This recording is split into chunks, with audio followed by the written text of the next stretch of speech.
Sometimes the past should be left to memory, to gather dust within the covers of recorded time.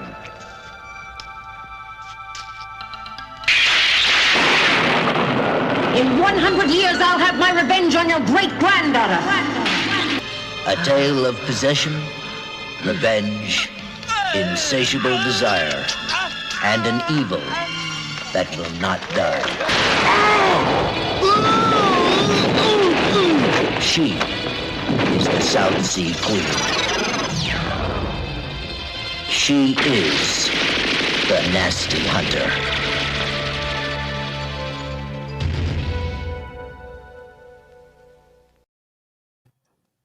The Nasty Hunter. God, that's a much better title. Hey, yeah, so no, you're not watching the wrong episode of Snob and the Slobs. We are doing Lady Terminator, but its alternate title was Nasty Hunter in Indonesia. So good evening. I am unknown comics writer Chris Hurst, joined as always by my fellow Slob comic book artist Max Hedstrom. Hello. And our snobby friend, director of film and stage, Justin Driscoll. Evening. And you may notice that we advertised a special guest who is not with us. Andy Conduit Turner from Hawk and Cleaver and Horror Hangout had a bizarre gardening accident and can't be with us because he's currently nursing a squirrel back to health. So make sure that we all send Andy and the squirrel our best, and hopefully all is well. That is the truth, by the way. Yeah, I did not make that up. I'm half tempted to read the text that Andy sent me on air. He's got a big heart. What's that?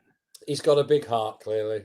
Yes, he does. He's got a big heart. But I do think we need a squirrel themed T-shirt at some point to come out of this. We do. Definitely. Speaking of which, merchandising and T-shirts are some of the things that people have been asking us about in the last couple of weeks, and so we are thinking about it. We are trying to come up with some stuff. So hopefully in the next week or two, we might have our first couple of T-shirts available. If people are interested in that. We're also going to set up some Snob and the Slob social media accounts this week. It's going to happen. Do you know why it's going to happen, Max? Why? Because I'm starting to get rando people messaging me and trying to add me as a friend on Facebook, because my Facebook has always been private until I started doing the show. And now that I'm sending out stuff on Facebook and I'm having to make it public, I'm getting random ass people approaching me on Facebook. So I'm going to lock down my Facebook account again, and I'm going to start doing everything through a Snob and the Slobs Facebook account. Well, that means it's working, so that's a good. I suppose. We're getting some reach. We're really big in Russia, so hey, Arya. Yeah, we're so we're gonna have some social media accounts this week. Hopefully, some Twitter and Facebook action going on for everybody to interact with us. Fantastic. Yes. So tonight we're talking about Lady Terminator. So one of the alternate titles for this show before we named it the Snob and the Slobs was going to be Let's Get Weird. Yeah. And every once in a while, there's a movie that comes along that makes you think, man, maybe that should have been the title of the show. Yeah. We all loved the Snob and the Slobs better, and I do think it's a better name. But man, once in a while, there's a movie that makes you think we should have called this show Let's Get Weird. I mean, they just get better every week, as far as I'm concerned. But like, if last week's was like the actual better film, this is probably for me the best bad film so far. I think for me it hits all of the all of the right little things. It's just weird enough. It's just offset enough. It's just old enough. It rips off the right stuff badly. Yeah, it's absolutely hilarious, and it's got all the nudity that you ever want, more than you could ever want. Speaking of which, the boob steaks was at 4 minutes and 50 seconds. I don't know if all I know is that Katie Curl is very, very bad at boob steaks. Because week 1, she said 46 seconds. And then week 2, she said like 22 minutes. And as soon as she said 22 minutes, Justin and I, who had seen Lady Terminator before, were like, oh, she is way off. Well, but to be fair, I would have been off too, because I didn't. He's also got a little message for us on the chat. I saw that, but I thought we should lay down some ground rules for Gorka. Doesn't help if you say it. It does. Look, I'm not going to turn into John Cleese in Life of Brian. All right. Well, at least for this one. First of all, I think it doesn't. The game doesn't start until I pitch it over to Justin, right? Okay. And the reason for that is I'm about to bring up a question for the audience. We need a name, a collective name for our audience, and I have two. I have two recommendations. One is to call you guys Slobbers, which I kind of like. That's kind of cool. But another one that I haven't even brought up to Justin and Max yet. This is their first time hearing it. Is Gorka Core. Slobbers is better. You think Slobbers is better? Slobbers is snappier. See, I had to lay down the ground rules for the game because I knew I was going to have to say Gorka. But for anybody who doesn't know, who hasn't played the game before, thanks to the wonderful movie by Shuni B, hopefully some news on Shuni coming up soon. Yeah. We have to drink every time somebody says the word Gorka after I pitch it to Justin. And then the only last thing I want to say is if you're watching this out on replay or after the fact on YouTube, just remember that we do this every Wednesday night at 7:30 in the UK and 2:30 on the East Coast. I think that's about to change pretty soon because the US is about to end their daylight savings time before the UK does, but we'll adjust our times accordingly. Aria says the Gorka Gang. Oh, Gorka Gang is a good one. Or the Gorka Guys. Sounds a little bit like a strip show. I was just trying to make it. I was trying to make it quasi-military with Gorka Corps, kind of like Marine Corps, or like the Gorka Division or something. I don't know. It's a bit close to Gurkha, isn't it? The Gurkha guys. Gherkin. Well, Gurkha and Gorka are the same thing. I mean, completely different. Clearly. Yes. All right. And with that, let's get weird and talk about Lady Terminator. Over to you, Justin. So, as Chris alluded to, that tonight is a 1989 Indonesian action/horror film/fantasy film named Lady Terminator, also known as Nasty Hunter. However, we are doing something a little bit different tonight, in the sense that what's very interesting about this movie, especially when you look at it in the context of other bad exploitation schlock movies, especially like the famous areas like Italy. Germany's done some really good ones all over the place. But if you look at Eastern Asian cinema, Indonesia, Japan, Hong Kong, back before the handover and all that, is that this was really used as a medium to tell traditional stories and using local myths and legends in a context that was able to be kind of updated and played for kind of the grindhouse exploitation kind of cinema. And this is absolutely no exception. What you'll hear reference to throughout this movie is called the South Sea Queen, or the Legend of the South Sea Queen, which is actually quite an important legend in the Java area. So before we kick off the movie tonight, I'm going to go through the actual traditional legend of the South Sea Queen, because I think it provides a really interesting context for the movie. So everybody strap in. We're getting weird. Snob. Say again? Gorka. Oh, that's it. And with that, the legend of the South Sea Queen. The story tells that once upon a time, there was a princess named Kadita. Because of her beauty, she was called Dewi Seranga, which means the beautiful sun. Her father, King Prabu Siliwangi, had took a second wife, Dewi Mutara, and soon after bore him a fine son. Dewi Mutara wanted her son to become king and grew jealous of Dewi Seranga, or the beautiful sun, who was first in line for the throne. She tried to persuade the king to banish the girl, but of course he refused. Dewi Mutara then consulted a black magician. She had him cast a terrible spell that caused the beautiful Dewi Seranga to break out in hideous boils and for her skin to give off a foul stench of corruption. Even the king's most skilled physicians were unable to do anything to help the poor girl. Eventually convinced that she was suffering a powerful curse that might as well affect the whole of her kingdom, Prabu Siliwangi was forced to banish his own daughter. For 7 days and nights, she wandered south, finally reaching the sea at the high black lava cliffs of the Karanga Hawau. There, in despair and loneliness, she flung herself into the waves. Miraculously, as soon as the waves touched her, the spell was broken. All sign of corruption vanished, and the Dewi Seranga sunk beneath the waves and was transformed into the beautiful queen of the South Sea, Kanjing Ratu Kadal, and has lived on the Southern Ocean ever since. So that is a key myth for Indonesia. And in fact, up until very recently, most rulers of the islands in Indonesia were supposedly, quote unquote, spiritually wed to the Queen of the South Seas. And also in the fight for independence in the late 70s, early 80s, the key rebel leader called upon the Queen of the South Seas, called the Queen of the South Seas for use of her undead army. There are many forms that the South Sea Queen takes, but the one that's most relevant to this movie is actually the Nawa Lora Kadal, which is one of the key forms. She is sexually rapacious, ultimately violent, and takes lovers by the thousands. And with that, we start off with Lady Terminator. Now, I just need to point out that when we watched this, or when I watched this, I had absolutely no idea about any of that referencing. We didn't either. I mean, we had some idea. Justin and I watched a documentary that is included on the DVD for the Mondo Macabre. Oh, you did the full kit wanker, did you? Yeah, the Mondo Macabre release of the movie has a documentary, like a 30-minute documentary about Indonesian filmmaking and the kind of and how they drew so heavily from Indonesian myths, and they mentioned the Queen of the South Seas. And then I think to be full snob, Justin went and did some extra research, thinking that he would get extra credit on his homework. And he, but no, I just thought it was really freaking cool. Katie, I'm going to let you.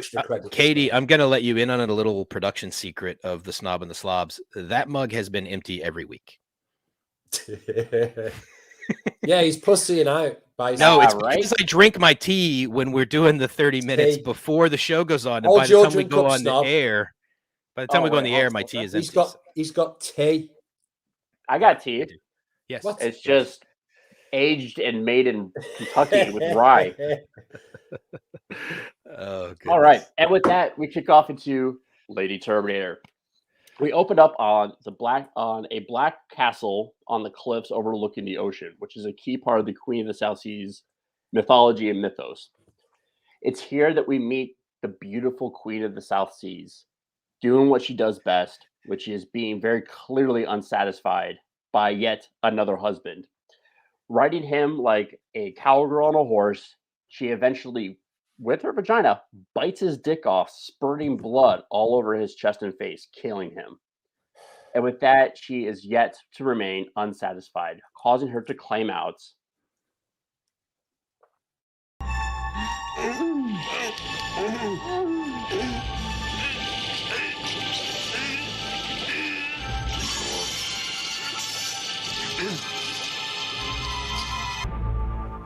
Is there any man who can satisfy me?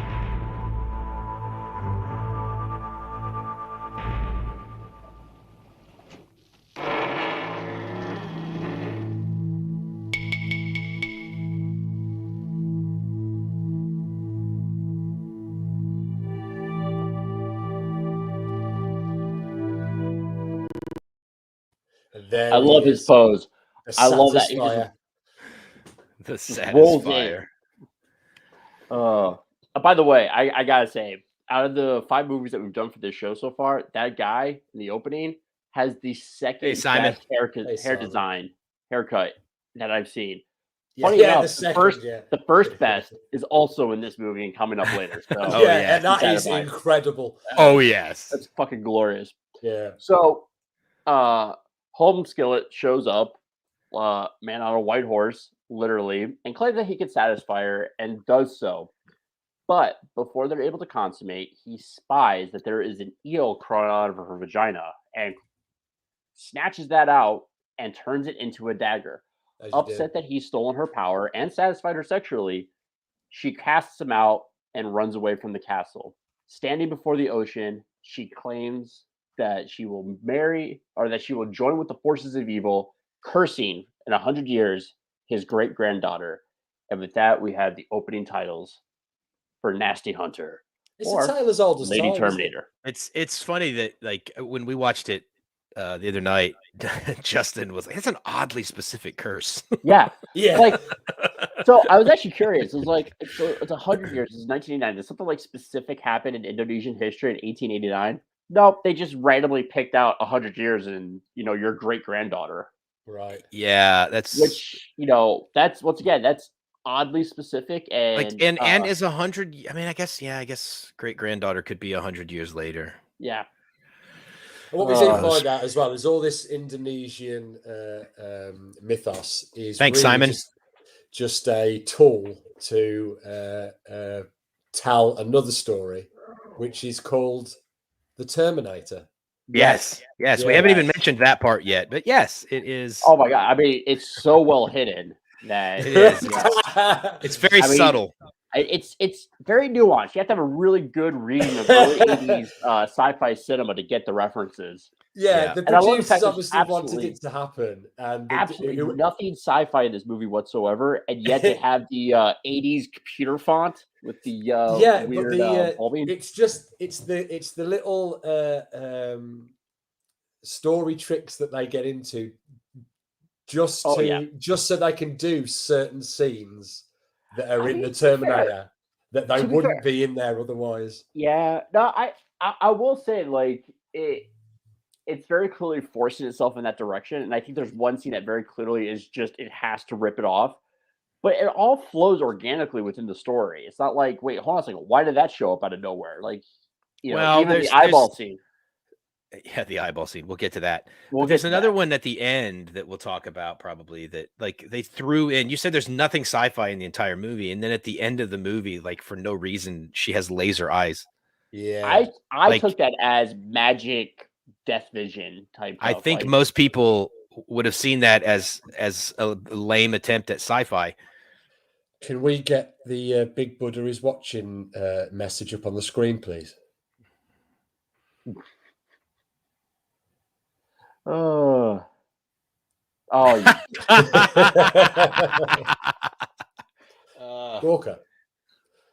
Gorka. So, flash forward 100 years up to the present day, and we're spilled tea on myself for a joke. And we get introduced to Tanya, who will eventually become the victim and the possessed body for the South Sea Queen. She's very clearly doing research into Indonesian mythology because she, as she states multiple times throughout the movie, she is an anthropologist. She's not a woman. She's an anthropologist. Yeah, because he keeps calling her lady. He's like, "Hey, lady, hey, lady. No, I'm not a lady. I'm an anthropologist." Oh my god, it's great. Okay. So she heads into what's very clearly a public library, not a repository of ancient knowledge, because they all have the Dewey Decimal System spine stickers on the books and everything, which is fantastic. And she decides to get really super shitty with the librarian there, asking him questions about the legend of the South Sea Queen. And he eventually relents and decides to give her the book that relays the information of the South Sea Queen, which I love because as he pulls out, it very clearly looks like a Stephen King large format paperback. Yeah. Like, it's just like I don't know if that's actually it is. I mean, it was 1989.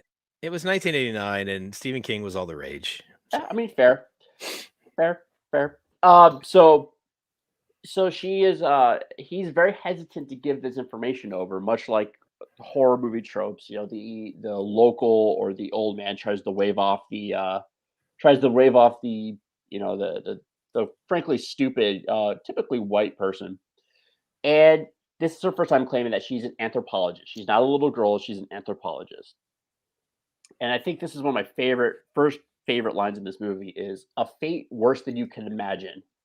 She's like, "What's that?" "The unknown." I mean, sure. I mean, listen, there's the great H.P. Lovecraft quote that there is no greater human emotion than fear, and there's no greater fear than fear of the unknown. So, and that's what they were going for. That's a subtle Lovecraftian nod. So this is we call that a deep cut. Yeah, and that, ladies and gentlemen, is this week's Chris tries to shoehorn H.P. Lovecraft into every conversation. Look, I've been friends with Chris for close to 12 years. Every day he tries to shoehorn in H.P. Lovecraft. Like this is, I don't even notice it anymore. I mean, listen, I wrote my dissertation in uni on H.P. Lovecraft. So that's actually a really good point. Yeah. So Chris and I have been talking about doing a podcast like this for a long time, the Snob and the Slob, which turned into the Snob and the Slobs. out of the two of us, one of us has a master's degree in creative writing. Guess who that one is? Yeah, I guess that's probably the irony of the entire show is that Justin is the snob, but I'm the one that's actually educated. So the slob and the smug. So Tanya decides to leave the library, and we get some great ADR character motivation where she claims that she's unsure, but she's decided that she's going to commit to it now because she's already here. So we cut to a shot on a boat where she's being taken out to where she's been told that the Black Queen lives.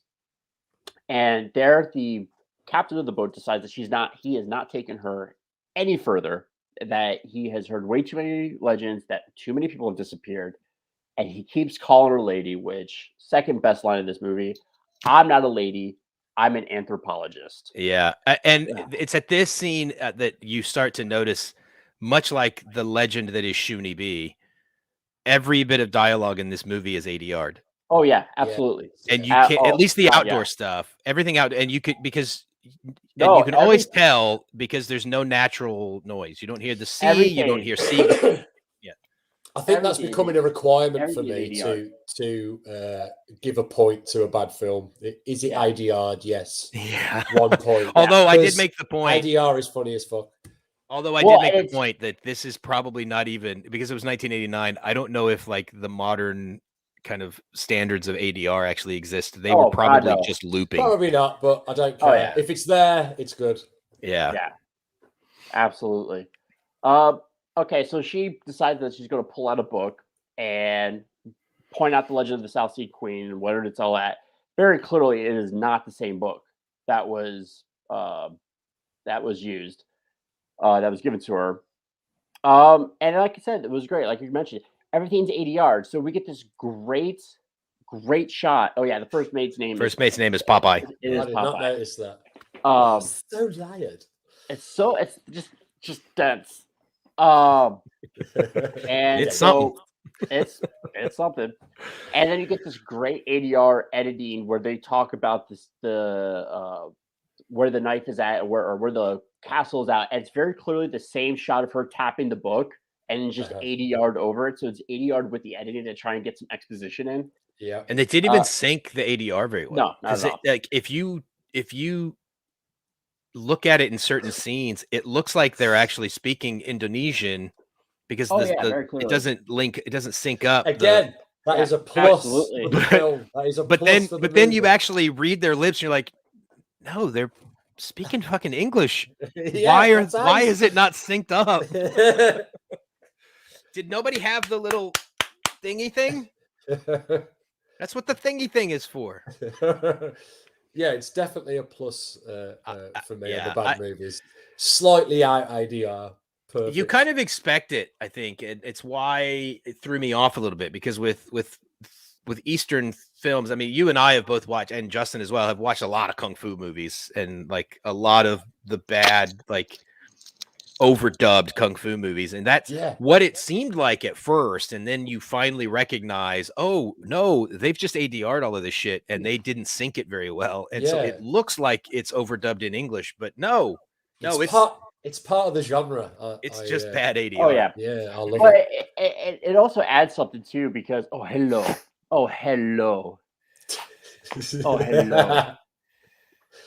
doesn't agree. Yeah, Scout is very concerned. Yeah. No, and the ADR is something magical too, because some of the lines that they come up with is just fantastic. Like, oof. Eddie Hoozle. So, as you mentioned, the pilot's name is Popeye. So, as a last ditch attempt, she essentially calls him a chicken. I'm just like, really? That's what you're going with? But I guess he says no. He still keeps pushing back, which gets another great line. Once again, you talk about the ADR and how it just creates just absolutely amazing lines. She says to him, "They're building space stations on the moon. Why are you so superstitious anyways?" Just like, I don't know. Okay. Yeah. But they weren't building space stations on the moon in 1989? But for all you nerds out there, I guess she rolled a nat 20 on her persuasion check, and he's like, "Fine, I'll take you to where the Black Castle is." So that's our T-shirt right there. That's our T-shirt. Scout doesn't give a fuck about squirrels. That's that's our T-shirt. You're gonna have to send me a picture of Scout, Mike, because he's been on this podcast more than Hudson's been on it. So I'm gonna have to stick her on the old. She's gonna have to go on the old. She watches all the movies with us on Friday nights as well. She's great, man. I love her. Oh, she's a sweetheart. She's an asshole, but a sweetheart, kind of like my wife. Yeah. So anyways, we cut to them in a dinghy, and she is fully done up in scuba gear and ready to go, and she falls back into the water and comes back up because she says her regulator's off, and then we get an insert shot of him touching the dials and the nozzles on the back there for the oxygen. Like, you didn't do anything to fix it, but yeah, he just rubs it. He just does that. Just kind of touches it. So she goes underwater, and eventually she is taken onto a bed and is taken prisoner by the South Sea Queen. And if that sounds jarring, the way you just described that to you, that's because it is. Because she jumps into the sea, and then it immediately cuts to her falling onto a bed. Yeah, and then through the power of black magic, a giant wave comes over and crushes a toy boat. Yeah. And what have I done? She gets tied down. They needed a bigger boat. They did need a bigger boat. They're going to need a bigger boat. Absolutely. She gets tied down by scarves and is infected by the vagina snake, and thus is possessed vagina snake by the Queen of the South Seas. Now this is when it turns into Terminator. Almost shot for shot. Yeah. Almost shot for shot. Now, except instead of an alley, it's a beach, and instead of Bill Paxton, it's an Indonesian guy who pisses everywhere. I mean, I'm not gonna lie, got a really bad issue with his prostate. I don't know. I'm impressed by all of it. Now, the one thing I will say is at this point, I came up with a new term because I'm just that kind of guy. Is that right, baby? And I call this a "How's your sex life" scene because this is very clearly written by. I can only imagine someone only listening to the audio and hearing Justin just out of nowhere say, "Hello, how you doing, baby?" Just turn it into Pepe Le Pew for a few seconds. Hello, baby. And this is very clearly is a how's your sex life scene. So if you've seen The Room, there's a point where Tommy Wiseau asks Mark randomly, because that's how guys talk to each other, is just, "Hey, how's your sex life? Hey, how's your sex life? Hey, how's your sex life?" And this is a scene where you have two guys drinking on a beach, just carrying on about how they need to get laid. And I'm like, I mean, I don't think people actually talk like this. I could be wrong, but anyway. We have got a clip of this. Yes, yeah, we do. It's called, in case you don't realize, Chris, it's called Dude Pisses Forever. Yeah. Is it? Yeah. I think I see that here. Here we go. Fucking Saturday night on the beach. Handsome guy like me? Shit. You are handsome. There's hope for every monkey in Java. Thanks, asshole. Fuck you too. Oh God, I need a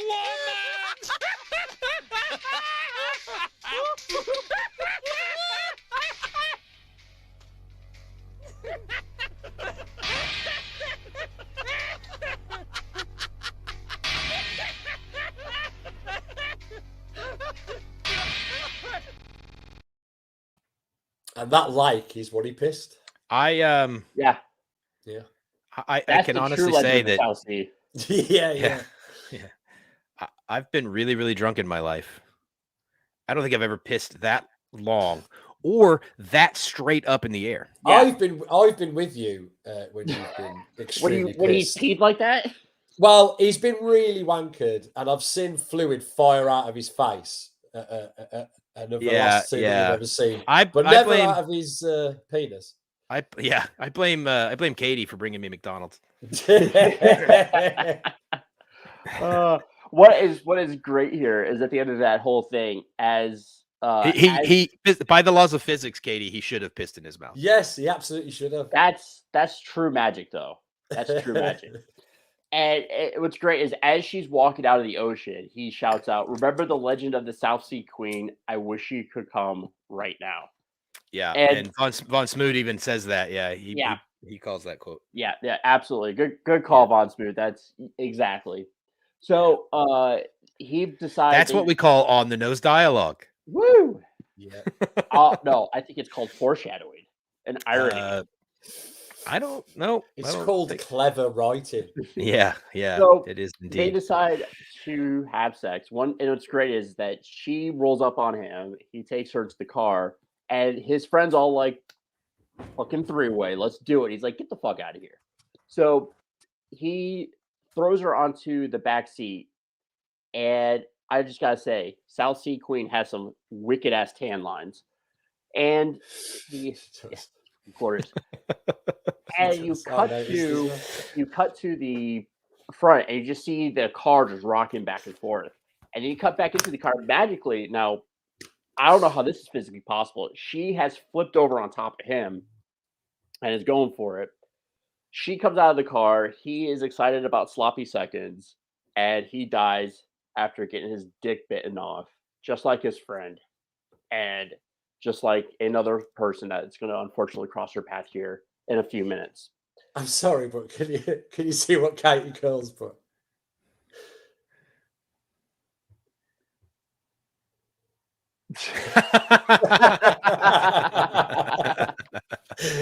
That was an interesting day. We a few friends. Get out of the street, you fucking bum. A few friends and I went to the tabletop gaming, the UK Games Convention, I think it's called, or something like that, in Birmingham at the NEC, and we found a bar. Yes. And there's still a guy from the company who makes Pathfinder who is looking for us. This was 6 years ago, probably 5 years ago, and there's still a guy who's looking for us to teach us how to play Pathfinder, because we kept going up to him, and we had a fairly interesting D&D party, and we kept asking him if it was possible to kill the kid in the little quest.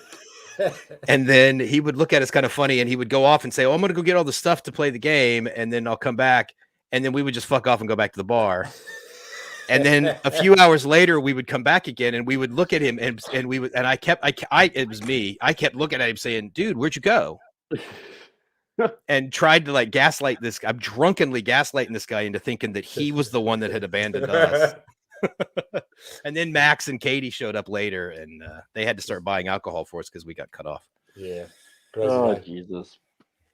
So, South Sea Queen decides that she's going to go to a hotel, which actually at that hotel, the guy who built it says he was inspired by a dream of the South Sea Queen who gave him permission to build that hotel on the promise that there is a room always reserved for her. And at that hotel in Indonesia to this day, room 308 is reserved for the South Sea Queen. Wow. Yeah. So can I also point out, we tried to get Barbara Ann Constable on the show. She plays Tanya. She plays Tanya. She plays the Lady Terminator. Yeah, we didn't try real hard, but we tried about as hard as we could, which was to tag her in a tweet and ask her to be on the show. I mean, to be fair, what did we get? We got nothing. We got absolutely nothing. She has one follower. What? And it's me. What? Right, when I found her Twitter account, she had 0 followers. So my guess is that in like 6 months, she'll probably be like, "Oh, I wonder what's up with my Twitter account," and she'll check it and see that I have followed her and asked her to be on a podcast 6 months ago. Yeah, she needs to come on, man. She's ice. Yeah, definitely. I think it would be great. I think it would be until we find out that she's that time has not been kind to her. So or that she's into multi-level marketing. Or she's gonna try to get us all. She's gonna try to get us all to sell Amway. Boom, boom, Chris. So at this hotel, I gotta say, it has probably one of the best staffed security teams ever. Like, you have 3 people in a room full of CCTV cameras, and they see her go into a locked room, which is supposed to be the room that the South Sea Queen is reserved for the South Sea Queen. And they send a guy up who has a freaking Uzi.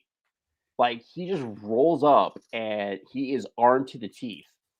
As he explores, he gets pulled into the room and he gets death by snooze dude by the South Sea Queen.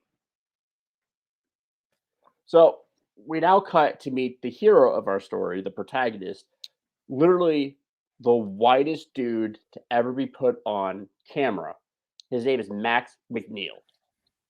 And he decides to show us, the audience, how great of a guy he is because he decides to stand up for two women that are at the bar being harassed by two locals. And we got a great clip of that. Stand by.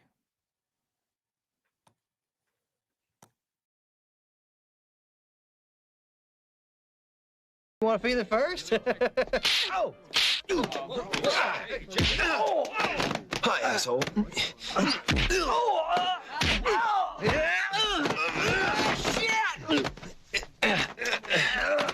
a nice day. You okay? Wow, that's what I call police brutality, man. Hey, Snake, I'm not on duty, man. I never pulled out my badge. And furthermore, those guys deserved it.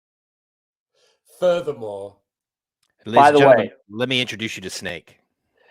And the greatest mullet to ever grace that, the Snob and the Slobs. did you see the way it swooshes when he turns? So much bounce and volume. I mean, It's just so incredible. fucking cool. Just incredible. So, and yes, just oh my gosh, absolutely. So, anyways, so we meet Max, Snake, and Joe, who Max is now the leader of the group here. And after this, we cut to the police station where Max is very clearly in charge for some reason because Max is, as a white guy, is in charge of the police in Indonesia. And he is stand up there, and they get told about there's a series of triple murders. And as they exit the office, Max asks if there's anything to eat, and he's told there's only hot dogs. And the other guy is absolutely disgusted. And Max's response to that is that Jack and I have seen more dead bodies than you've eaten hot dogs, so shut up and eat. So I feel like that's a fair response to that. Yeah. Fair equivocation. Yeah, that seems like the proper dialogue for that moment. So we cut from there to meet the other lead, the quote-unquote Sarah Connor for this, Erica, who plays the descendant of Super White Boy from the beginning of the movie. And we meet her as she's leaving, I think, an aerobics class or something. She's interviewed about the fact she's going to be at a rock show later on that night. And she's asked a bunch of questions. And she's get told, like, oh, this is all that, whatever. Anyways, as they leave, we have a scathing commentary on U.S. fiscal policy because Erica decides to chastise Marianne about how she's so in debt and can't pay her tuition. And her response to that is, what's the point of having no money if you don't spend it? And with that, we go in and she gets the green necklace that we saw the South Sea Queen wearing as she's coming out of the ocean. And Marianne talks about how she's upset that this is very dull and looks cheap. It's an authentic reproduction. And this is where it's dropped that it's actually an old necklace that she got from her great grandfather. And at this point, she splits up. She's like, hey, I got to get back to do my rehearsal before the show tonight. And Marianne decides to stay at the mall. And this is where we get the Sarah Connor sequence and a great clip to show off the action of Lady Terminator.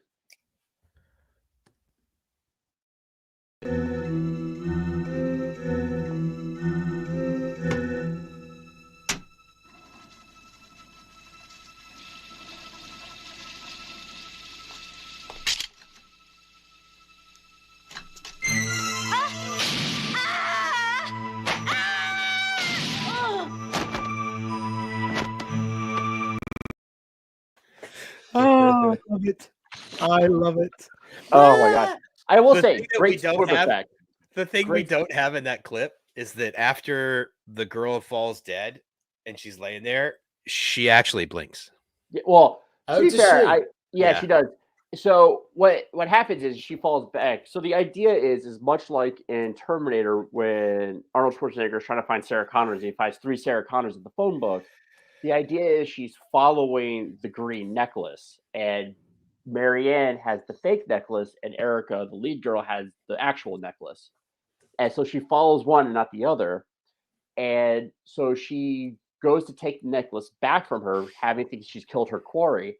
And as she yanks it off her neck, she blinks. Yeah, she blinks. It's fucking glorious. There's a couple of little, and I'm sure we're going to point out the really, really, really awful one soon. But yeah, there's a couple of those little funny little bad movie inconsistencies or stupidities that happen, like the blinking or dead bodies that breathe and stuff like that. There's quite a few of those things in this movie. But I still love it. So fantastic. So she That's leaves the why bathroom pissed off that she actually has not killed who she meant to kill. And she's really, really, really just like overstepping. Like, yes. If like this no movie was three Scream, that would be the #1 rule, Von Smoot. And then she finds a TV with Erica playing on it, and she is very confused by the magic box. So we got another great clip.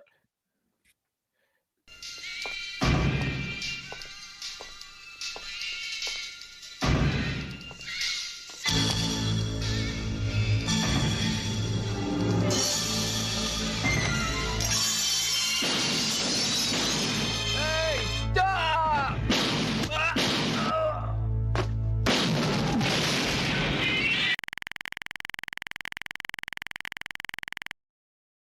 Two things. One, that guy was selling TVs wearing a tuxedo. Yes. Two, when you see a woman with an Uzi shooting TVs in the mall, the best option is to run up to her and say, "Hey, stop it." Yeah, I mean, to be fair, that's normal. Anybody who's married and has ever been in an argument with their wife knows the best way to handle that situation is to say, "Calm down." Hey, my fucking widescreen. No, well, now to be fair, maybe she wasn't aware that in Indonesia, TVs are regularly filled up with nitroglycerin and gasoline. This is true. So he was just trying to look out for her. She Yes, just this didn't is know. true. She didn't know what was going on. You know what's interesting? Watching that clip again, that is actually, I think, the footage that they shot for the concert sequence in a few minutes here, because it's the exact same song. Again, taking from the Shunibi school of filmmaking. I love it. I love it. To use an actual part of the film as something that's seen on a screen in a later part of the film or in another part of the film. So after this, we cut to the morgue where Max, Jack, and Tom head off to inspect this triple homicide that just landed in their laps. And Max makes a very astute observation that these are very dead bodies, and that all three of them die with their cocks bitten off, which they actually say that. They actually say that. I mean, that's the line of dialogue. To be fair, that makes sense because one of them actually talks about how this very clearly is an eel of some sort, which I think is a pretty specific conclusion to jump to. Gorka. Who was it? Of course, it was Katie. She just. What did we say last week? Didn't we say last week that you only get like 2? Well, she's had 2 because you cancelled the first one. Okay, but now she's done. Yeah, now you're done, Katie. Oh, don't write porker or anything like that. Yeah. So that's a real corker. Oh, geez, don't be a dorker. Have you ever been to Majorca? I got nothing. Oh, I got it right. Yeah, and then I guess so when they're around a triple homicide where they've been gruesomely murdered by having their cocks bitten off, this is when you want to make jokes and talk about how, I've heard of the odd blowjob, but this is just kind of crazy. And then one of them asks, how did this even happen? And the other guy starts to explain it. And yeah, because, a Three Stooges routine while dealing with dead bodies is always a good idea. Von Smoot just keeps bringing the heat, man. Their cocks were bitten off as this film's. Your teats are staring at me. Yeah, pretty much. To be fair. But hey, you know what? At least this is actually motivated by something that is actually explained in the movie about why this happens. So congratulations, Danzig. You are a worse screenwriter than just Indonesian action film from '89. Yeah, it's just true. So anyway, Max decides to tell Jack, "Hey, take you can check this out tomorrow." He's like, "Oh no, I'm going to do it now. You take him to the pub." And so they decided to go to the pub, i.e., not Tech Noir, whatever. Yeah. So we cut to the club where Erica is performing, and Max is sitting there watching the show with and Max is sitting there just watching the show with Jack. And what's great here is they do a cut individually where they're sat next to each other, and they're very clearly on the opposite sides. That when you do the full double shot of them both, they're on that they're actually on. So I think Max is on the left and Jack's on the right, but then we actually show it. Max is on the right and Jack's on the left. It's great. And what's great is that they do a little more. They do a little more character development for Max here, and Jack's asking, why does he get back out there? Why doesn't he throw himself out there? Hey, isn't she pretty? He's like, look, I don't want to get involved. Yada yada yada. Which the most horrifying thing is that everybody at the office is starting to think he's gay, which can't have. It's such a dated thing. Oh yeah. In 80s movies, and I suppose probably a little bit later than that as well, but it's such a dated thing for like the worst thing that anybody could think about you is that you're gay. Yeah. Oh yeah. Like, I mean, nowadays it wouldn't even, nobody would care. No. And that's the thing, is like, it's one of those things you accept just as a dated anarchism and just kind of roll with it, just knowing that, ignorant times being what they are. And so it's also Indonesia. It's also Indonesia. So, by the way, I actually really like this song. If you can find a YouTube clip of this, everybody, go out there and check it out, because it's a great kind of like 80s Indonesia banger. I love it. So, Lady Terminator comes into 80s Indonesian banger. Yeah, you just said that. Yeah, I think that should be the new name for the show. Yeah, I think that's going to be in a lot of promos. Yeah, 80s Indonesian banger. Yeah, I love it. And I stand by it. So Lady Terminator rolls in, and we get the very awesome clip of Terminator vision, which you saw at the beginning of the bathroom shootout clip. And she pushes her way through to kill Erica. And Max has cat-like reflexes, and he's able to jump into the swing of action immediately. And he's able to take her and get her out of the way of fire. And because obviously the drummer has to get shot, which is really no real loss to the band. Yeah, fuck them. And it's a metronome. What you gonna do? And then from there, we got easy drummer. They get into an extended gunfight in the bar, which just leads to all sorts of hilarity. And I think we've got a great clip of it.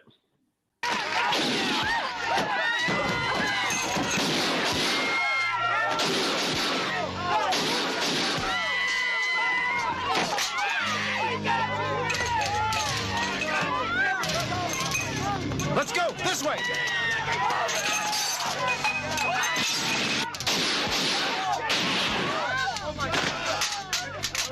Quick, bring this shit out of here now! Get out over here!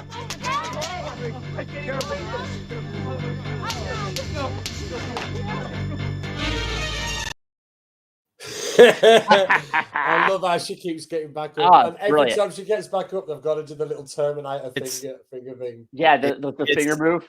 Yeah. One of Max's many roles and jobs on this show and the pre-production stuff is to pull the clips every week. And he always gives them little titles to help me know what's coming up next, and then so that I can feed the cues to Justin. And the clip of this one was called "She Keeps Getting Up." Yeah. That's fair. I know I edited that down. There's more. Yeah. There's way more. Oh yeah, there's way more. I do love how all the way around of Indonesia. I do love how the bartender just rocks up with a shotgun. Like, just got that behind the bar. That's a thing. Cool. You. Ralphie has a great question. What do you call the guy who likes to hang out with the band? Groupie? The drummer. Well done. Well done. So if our friend Devin ever sees this episode, we're dead. Yeah. To be fair, we're dead.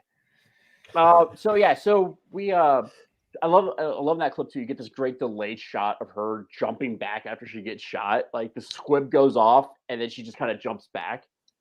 And so they run out the back, and she loudly exclaims, "Stop my heel!" And he says to her, "Shut up and run." And then shut up and run. Is that the song? No. Jack decides to try and keep Lady Terminator from chasing them down, and goes hand to hand, which she ends up just snapping his neck and throwing him against the wall. And Jack bites it pretty hard. As they're running, she tries to stop, and he says again, "Forget your goddamn shoe." As you do. So she runs out, and there's a trope in low budget movies that if a car is going to blow up or get damaged, it's going to be slightly beat up. It's not going to be a new car because they obviously had to buy something cheap that they could destroy. This movie takes it to a next level. The cars they find in this movie, dude, just steal or whatever, just look like they just got out of a destruction derby. Like there's no way that anybody's actually driving these cars. It's amazing. So they run up to this very beat up car, and he turns around and says, "No, no, no, let's go take that one." Opens up the driver's side, and there's just magically an M16 with explosive rounds in it. Yeah. And they drive off. She follows them. There's epic crashes, and they fight because this is the type of movie it is. She's not happy that he saved her life. He's just like, whatever, I don't care. And at this point, they decide to take her to the police station. And just after a little expo dump and all that, they finally get to the police station. What is great about this scene too is that you can very clearly tell that they are shooting on an active highway. Like there is this is a chase sequence with gunfights, and she's like shooting out of the car. He's shooting out of the car. Like and they didn't block traffic. And they did not block traffic. I'm like, that is one of the great things about movies like this, especially in East Asia. Like Hong Kong's famous for this. Indonesia is very clearly famous for this. Early Japanese cinema was like 80s, 70s Japanese cinema was very famous. Like health and safety does not exist on movie sets, and they just get after it. It's freaking fantastic. Do you remember in the movie Days of Thunder, the Tom Cruise movie? Yeah.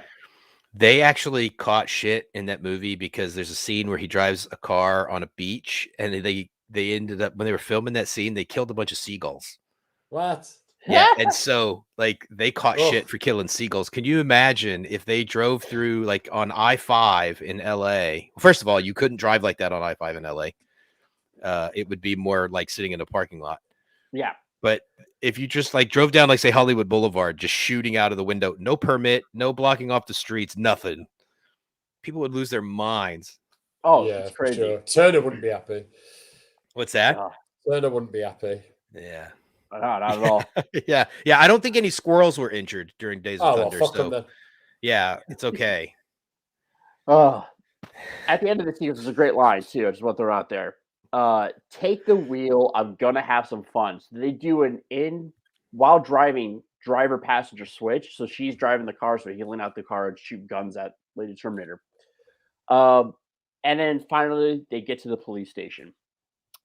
So once they get to the police station, this is the scene in Terminator where we get the kind of the big exposition dump. Max finds out about Tanya, how she's been missing for 3 days from the South Seas. Erica meets up with her great uncle, who gives her the magic knife, i.e., the magic vagina snake knife that her great grandfather had passed out, which is the magic MacGuffin. Which make sure you remember that because she clearly forgets about it. And they talk about it. She remembers when it's important. And Lady Terminator, who stole another police car, follows them to the police station and just, you know what? Just show the clip. I think that's the only way, the best way to describe it. Show the clip. Just sign.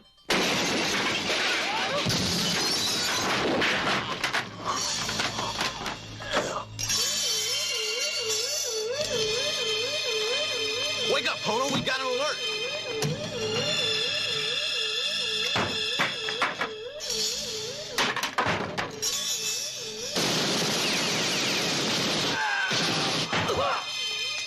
Where is Erica?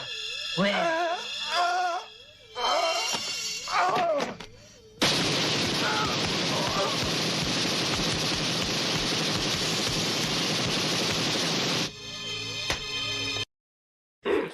The kick at the end.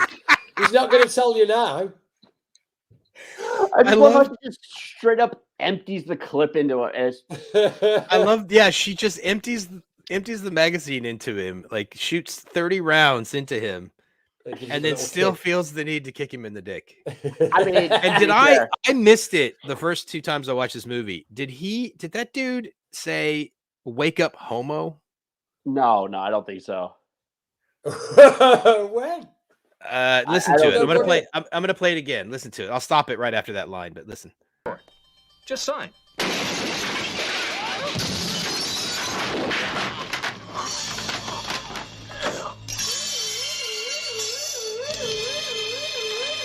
Wake up, Pono. We got an alert. I think it's like Toro or something like that. Yeah, he must be saying his name or something. But Yeah, the first time we watched that clip, I was like, wait a minute. Hold on a second. I did forget something. So before this all happens, Max calls Jack and Tom, Snake and Tom, who are out drinking, and tells them that they've ran into this crazy woman that can't die after you shoot it. And Put down your whiskey and bring a gun. And he comes with the very original line, if it bleeds, it can die. How to take a Predator line and make it mundane and boring and shit and awkward. They do it. You take that back. If we can cut it and stuff comes out, then maybe we can stop it from living. So I do like as you shot. If it stubs its toe, it can be tripped. Yeah.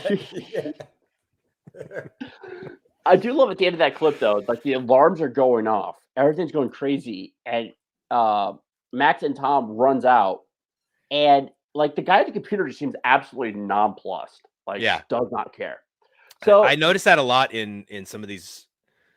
I don't necessarily think Indonesian movies because it's the only one I've seen, but in some of these bad movies like this we see, there's always like the extras that are around all of the action seem completely disinterested in anything going on. Like it could be an alien invasion and the king of Rigel 7 is actually standing in the middle of the office and this guy will still just sit there and type away because that's what he's paid to do.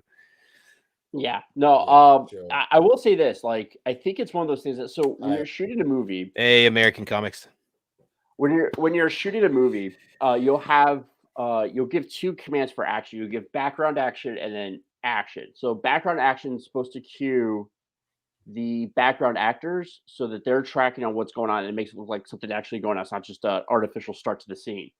And then once there's a little bit of motion going, then you call for action for your main actors. So what it looks like with these, like when you have this kind of disconnect, is that A, they're not giving any direction to the background actors, and B, they're just telling everybody to start at the same time. So they're more responding to these guys rather than what we respond to actual scenes. So, so pretty much what follows for the next 10 minutes is just her walking around, shooting everything, just shooting everybody. Everybody, just everybody dies. You get a machine gun, and you get a machine gun. I will say one guy just completely overacts on his death scene, which is amazing. He gets shot. It's one of the cops in the helmets and the mask. He gets shot and literally just falls for like 5 minutes. Is it as bad as the greatest death scene in all of cinema history? Do we all know what the greatest death scene in cinema history is? I know it's Turkish. I don't know which movie it's from. No, it's not Turkish. It's American. It's Paul Rubens in the original Buffy the Vampire Slayer movie.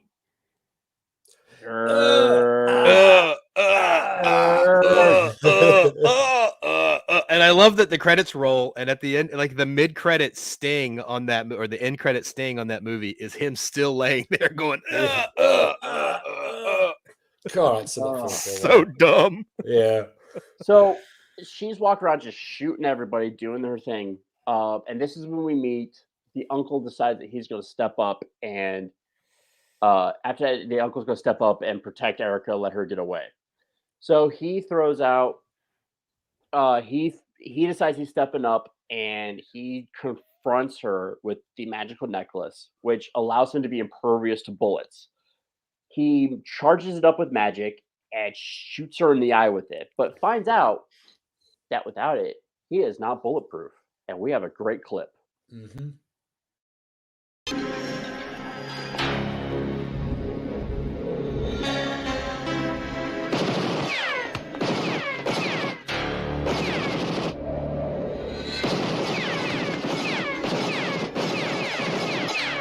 What's going on? It's unbelievable. Beats the hell out of me.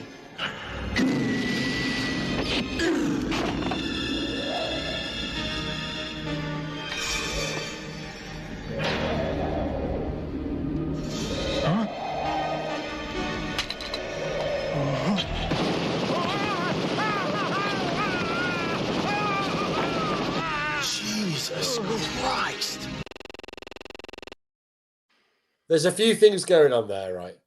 One of them is the guys at the back are basically doing the commentary for the whole film at that point. Oh yeah, Because they absolutely. don't know what the fuck is going on. Two, how did that guy not know once he'd fired the medallion into her eye that he now wasn't going to be bulletproof, right? Three, the medallion going into her eye is just a way of shoehorning in the eye poke. Yeah. Oh yeah, Terminator. very much so. And four, as soon as he realised he wasn't bulletproof anymore, even he looked at his cock. The camera went right down to his dick straight away. This movie has something about injuries to the dick. Yeah. Oh yeah. I don't know who made this movie or what ever happened to them on a playground. But it was shot in the dick with some snakes. Yeah. It's just There's a lot of this. It's symbolically taking down the patriarchy, Chris. Get on board. I guess. And she fucking took it down. She yeah. unloads that bastard. She all fucking into Johnson. destroys him. So pretty much after that we have a so after like this, a Resident Evil add-on. They all actually no. Actually the guy who made it was under the I forget his Indonesian name, but he was under the pseudonym of Jaleel Jackson, was the guy who directed this. Would you see the amount of nudity in it, Katie? Oh yeah. Yeah. No. So they get away. They both get away, and so as Max alluded to, that just allows for the scene with the eyeball, which we'll get to in a second. But more importantly, we get the horrific backstory of Max. We'll talk about how his wife was raped and murdered by a convict, and which very clearly turns Erica on, and they have a tender, fantastical love scene. It's so awkward. It's so awkward in the middle of this. I don't know if it's supernatural. I don't know if it's sci-fi. It's a little bit of both, and it's also neither. Film. There's just this like really kind of awkward 14-year-old first time ever having sex love scene. It's like very over the top tender and like a bad 80s pop video. Oh yeah, it's like if you watch the sex scene from Top Gun, but with all the lights on, and all the emotion out, and all of the acting ability out, all of it gone, and all of the context out. I do like the lovemaking scene with the hands. Oh yeah, where his hands are gripping into the ground and he rolls up on. Yeah. I mean that's how we do it. I mean, and then there was some very, very subtle symbolism at the end of the scene where after they're done having sex, the first shot you see is just this giant tree. And it's a tilt-up shot of the tree. It's like, oh, I get it. Like, big wood. Okay. Like an oak. And so with that, we go to the eyeball scene, which fantastic clip. Yes. You'll love this one, Kay.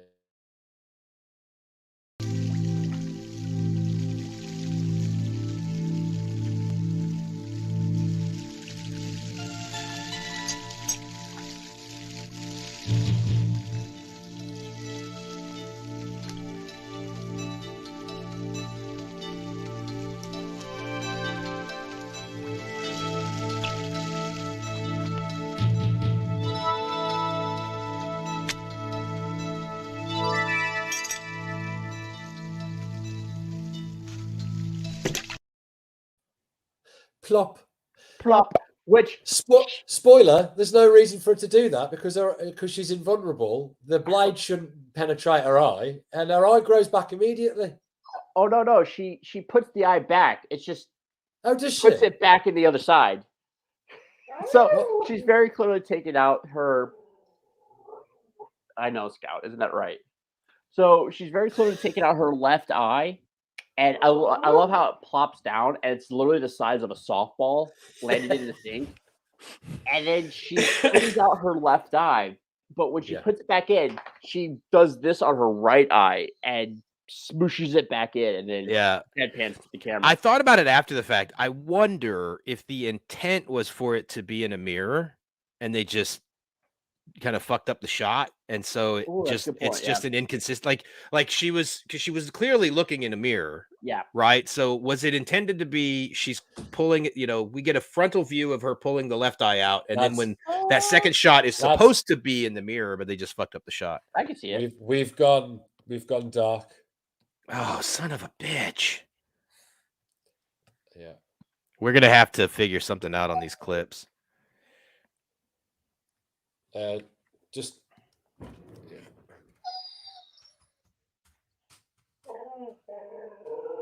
Cool. Jesus, how do we know when we're back? I'm just checking the stream. It'll come Okay. back up in a minute. Oh, we both sent out Asmax head shroom. We'll be back. We'll be back momentarily. We'll be back. Scout's not having it. Yeah. Emma will be back next week, so she'll be able to control this asshole. It's okay. What are you doing? What are you doing? So I think we should focus on having like maybe 3 to 5 really solid clips. Yeah. And probably keep them to about 10 or 15 seconds, maybe, or 20 seconds. Yeah.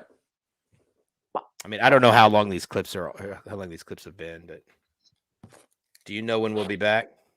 I'm just refreshing it. We're back. Okay, we're back. We're back.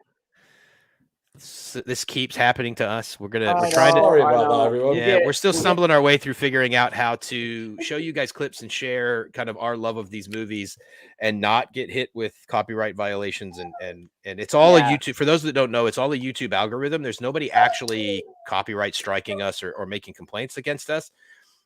It's just for some reason YouTube's algorithm picks up on our clips and then slaps us down. So we are still tweaking with the length of clips, how many clips, and that kind of stuff. And so hopefully we'll be okay. So go ahead, Justin, let's continue. Yeah, and I appreciate everybody's patience as we're trying to figure this out and sticking by us as we get through these troubling times as we get punished for our art.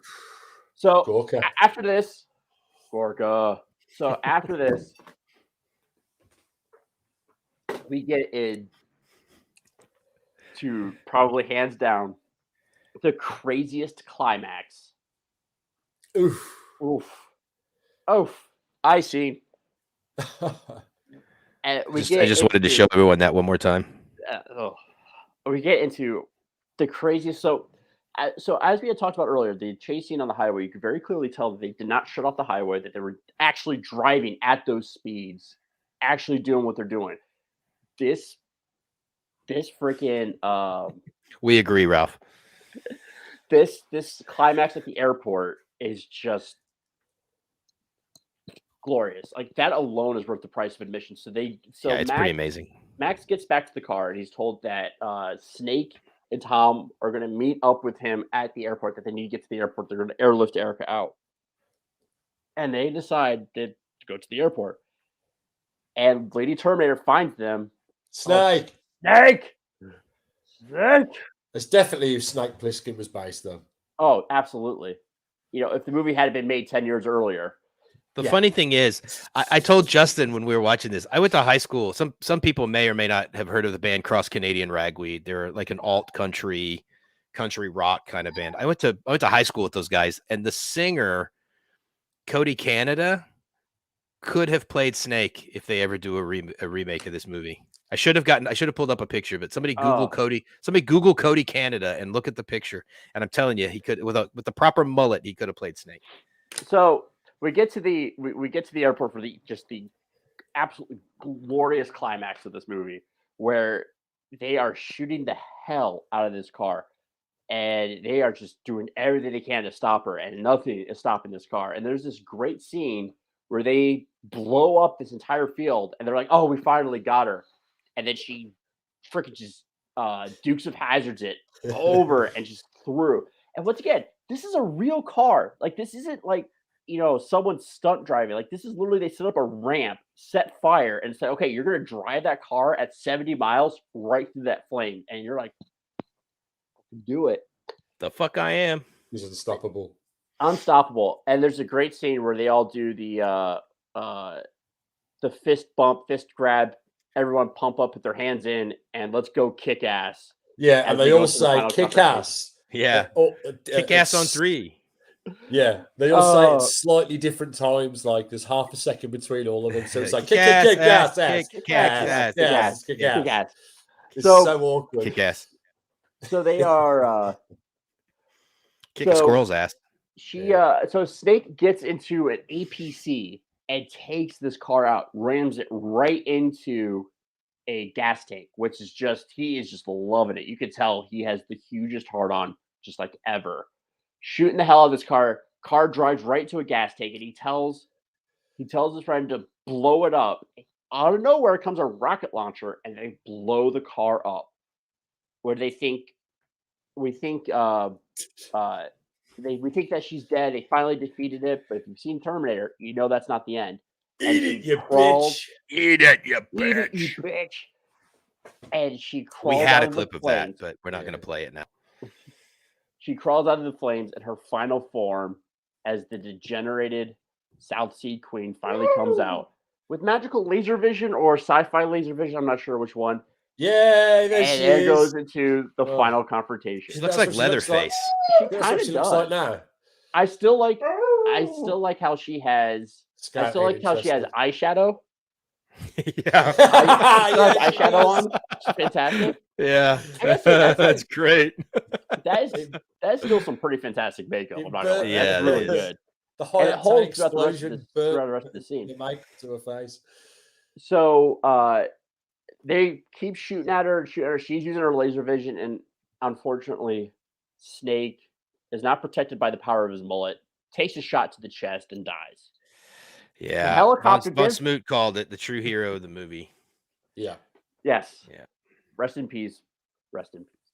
So then the helicopter, which is still flying around, drops a net and captures her like a fish. And she's struggling, and then she looks up and shoots it and blows the helicopter up with her laser vision, which leads to the great line, "Tom, my buddy." And then the flaming helicopter goes to the ground. Yeah, that was the line. If anybody was waiting for more, that was it. That was the line. No relationship has ever been established between these two characters. Just Tom, my buddy. And so with about that much emotion. With about that much emotion. So she chews through the rest of the police. She chews through the rest of the heroes, leaving only Max and Erica alive, which I do love. As she's plowing through everybody, he shouts back, "Hold on, she's getting tired," because that's happened through the whole movie. That's the thing. Yeah. She's gotten tired. Well, she must be getting tired now. She must be getting tired. Process. So Max and Erica are the only ones left. If you remembered the magical knife, that's the one weakness of Lady Terminator, congratulations, you're thinking more than our main character Erica, because at no point in this entire scene has she ever mentioned it. Oh, I have a magical knife that can kill her. Yeah. So Erica runs up into the control tower. Max lays down covering fire, runs out of ammo, rifle butts her in the face. And we get a great dummy shot of him being thrown through the door. It's brilliant. It's great. It's very brilliant. There's a few of them where she's just throwing him around and he's literally a ragdoll in clothes, just pillows. It's like it's like the Hulk with Loki in the first Avengers movie. Yeah. Oh yeah. But I will say I do appreciate this. As Erica is running up the steps of the control tower and Lady Terminator is following her, you can clearly see that she has the knife stuck in her skirt, in the back of her skirt. So at least it's there for the end sequence. It hasn't been in the rest of the movie, but at least it's there for the end sequence.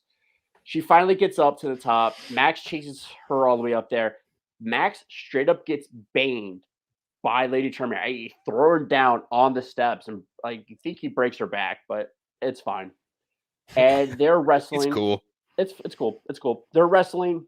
Erica decides that, oh wait, I have a magic knife that can fucking kill a bitch. So she gets out and just shivs Lady Terminator. Lady Terminator dies, and Max and Erica ride off into the sunset to the greatest end speech ever. Last clip of the night. We're gonna try to not get kicked off YouTube again with this this speech. It needs to be shown. Yeah. Here we go.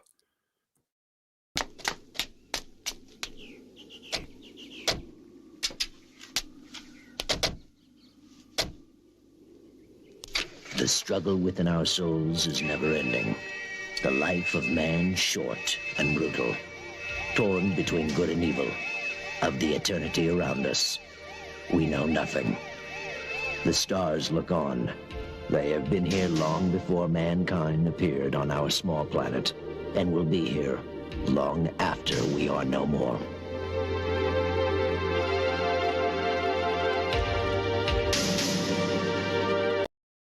And with that, Lady Terminator. I wouldn't get that tattooed on me. I freaking love that last line. It's freaking great. The stars. It was here the way. The reason why he said that is because they don't know what the fuck was going on either. No, not at all.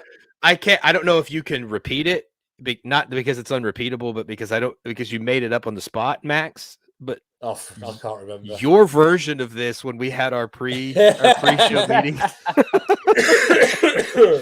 It was hilarious. I wish we had been recording because it was funny. Oh man, they just didn't know what on earth. There's some weird stuff that happened, and we all think it was weird too. But thanks for watching our weird movie. Yeah, look to the stars or something. I don't fucking know. Did you notice that? Did you know that once again the sound effects weren't synced up because the car doors weren't even shutting, and you hear, and then the door would shut. And the click. And I think 6 doors shut on that 4-door car. I do love the fact that right before that clip, what you don't see is that as Max and Erica are standing in the field off the landing strip, they just parade all of his dead friends in front of him. They just pull up, stop, yep, boop, it's the parade pull of up, corpses. stop, yep, boop. Yeah. So, and that is Lady Terminator. Oh, that movie. This was a fun one. I love it. Yeah, it is funny. It was. I was telling the guys yesterday that normally I try to look at structure and how these movies, like I look at it from the screenwriting perspective, the writer side of things, and I always try to look at, does this follow the structure rules? And it was really hard with this one because when we talk about all of the structure rules, like 3-act structure and inciting incidents and all those things, those are very Western ideas, and those are very Western structures of storytelling. And this being an Indonesian movie, I don't know if this is structured well or not because I don't know how to structure an Indonesian movie. Well, it was fun, and it was a good time. East and West sort of crammed together, isn't it? Yeah, very much so. Yeah, He's tried like, sort of to screw onto the end. I will say this, that I've watched some really out there movies, and you'll get some that just make absolutely no sense. Japanese movies are like that. I find the structure of Japanese movies really, really hard to follow because and it's not that they're bad. It's just that I'm not conditioned to receive a story that way. Yeah. That's a whole other discussion about the theater of no and the dramatic tradition in Japan and what Kurosawa did. But when you watch this movie, first of all, it's an hour 20. It's a tight 80 minutes. You get in, you are off to the races pretty much as soon as the movie comes up, you're off to the races. But I will say it's like everything in the movie actually makes internal sense. Like, you understand why Max and Erica are in the same place at the same time, why Max wants to protect Erica. You understand why the South Sea Queen is, within the internal construct of the movie, why the South Sea Queen is going after Erica. So there's a bunch of like WTF moments where they take some shorthand, but overall the structure of the movie is sound. Like motivations make sense. Everybody's actually doing something. They're not just waiting for the movie to happen to them. Like it's actually a decently well-structured movie. Now, well written, I don't know if I different story, that, yeah. But as structure-wise, and that's the thing about it is, it's like you don't notice the plot holes the first time you're watching it because you're just enjoying the movie. Yeah. Like if you go back to Veronica, like you're so bored, you're noticing all the crazy. Oh like, yeah, all you the notice everything. Boring shit. Yeah. But there are and then you don't watch it a second time. No, you don't watch it a fourth or fifth time. We'll talk about extra credit for this show. I deserve extra credit for that. Yeah. You definitely do some of the hardest labor, I think, on the show. You definitely drew the short straw. All right, so that was. Go ahead. Yeah, no, I'm about to say, look that movie up. I'm pretty sure it's on YouTube. It would be an illegal rip. Mondo Macabro put out a pretty good DVD transfer of it. That's the last kind of edition of the movie that's come out. It's absolutely worth it. It's a great fun it's movie. And check out Mondo Macabro's website because they've got some really, really cool movies, even beyond this one. There's just some really, really great options for stuff that's probably going to be on this show at some point. I'm about to say we are going to be flipping back. We will probably be rating the Mondo Macabro library at some point. So that was Lady Terminator. Yeah, it was fun. And what's coming up? What do we have to promo? Shall I go first? Max? Yeah, Max, you're first. You can find me on Twitter and Instagram, Max Hedgeroom. I've got a comic called Roken. If you like sword and sorcery and Lord of the Rings and 300 and stuff like that, you'll probably like Roken. It's on Indiegogo now. Give it a look, see what you think. If you don't want to buy it, don't. If you do, that's fantastic. If you don't, a share would be great. That would be nice. And also, I've got another show on this channel on Saturday afternoons in England at 3:00. In America, it's 9:00. It's a lot more looser than this show. It's a call-in show, so you can jump on. And we just talk about cartoons, and it usually goes off the rails, and we end up not talking about cartoons. So everyone's welcome. Yeah. All right, Justin. Cool. So I put my money where my mouth is, and we went to go see an independent band up last weekend. So congrats to our friend Devin and the Lounge Lizards. They put on a fantastic show. The one thing I do have to plug is my wife is in a show with a local group called Pocket Productions and St. Neots called Fossils. It's a musical review. Please look them up on Facebook. Give them a like. Subscribe to their page on Facebook. They put on a lot of great shows. Everything is independently written by the founders of the group itself. A friend of mine named Rowan, another friend of mine named Hugh, and the other founder, Peta, also a friend of mine. All three of them are fantastic artists, and they do great shows. Fossils is going to be a lot of fun, and I hope everybody's able to at least support it if they can. If not, just give the page a like, and you'll get some great content from them. And as always, please support independent or amateur art. As always, COVID has really hit the amateur art scene really hard. So please support them. And, so if you can't get to this show, support a local one near you. Other than that, it's been a great time. And I had fun doing it, guys. Well, right. Just before we sign off, unless Chris has got anything. I've got some stuff. You go first then. Let me see. I've got some. Oh, Von Smoot says you can find Lady Terminator on Vimeo if you want to watch it. So, yeah, there we go. So I've got a couple of things. First of all, I've realized that I've talked about Heavy Hitters a couple of times on the show and haven't really given any kind of pitch for it. So the short script for Heavy Hitters is done. It's with the artist. And hopefully we'll have that out in the next month or two. But I just wanted the pitch for Heavy Hitters is that it's a superhero team up book, but all of the heroes are giant monsters. So kind of think like Godzilla, Toho Films, Jet Jaguar, that kind of stuff. But the characters are a little bit different. The team's led by a golden dragon named Aristotle. And we've got a giant robot named Al, a huge monkey named Pep. Our kaiju is an alligator, a giant like man gator named Hank, who is a former alcoholic country singer who in a bad voodoo ceremony got mixed up with an alligator. And now these guys are a superhero team, kind of like the X-Men meets Godzilla. It's a throwback to 80s cartoons, 80s, 90s cartoons, but it's also a throwback to 80s comic book storytelling. I'm a big student of Denny O'Neil and Paul Levitz. And so that's kind of the approach. We're trying to do self-contained stories, not these like long drawn out arcs. Everything's kind of episodic. We've talked about before that the comic is over when we do the last issue. And so that could be the first issue. That could be the 100th issue. So every issue you pick up will be a self-contained story. So I thought I'd just get that out there. Yeah, well, that sounds nice.